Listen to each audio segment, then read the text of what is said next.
Tərəfini seç. Aha. White hat yoxsa black hat? Black hat daha maraqlıdır. Mənə görə white hat. Social engineering yoxsa phishing? Mənə görə phishing. Social engineering. Daha çox manipulyasiya edə bilirəm. Man in the middle yoxsa packet sniffing? Mən in the middle təbii ki. Mən də paket sniffing. Çünki paketləri bir-bir rahat açıb baxa bilirəm. IDS yoxsa IPS?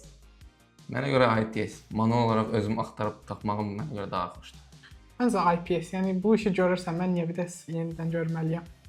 Symmetric encryption yoxsa asymmetric encryption?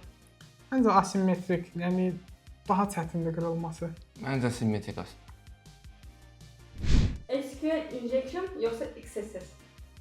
Mənə görə XSS. Mənə görə SQL injection, çünki yəni database mənə daha vacibdir, nəinki veb-sayt. Dərs yaxşı. Password manager yoxsa öz yaddaşınız? Mənə görə password manager. Mən köhnələrdənəm, mənə görə öz yaddaşım. Bəs siz nə düşünürsünüz? Rəylərdə gözləyirik.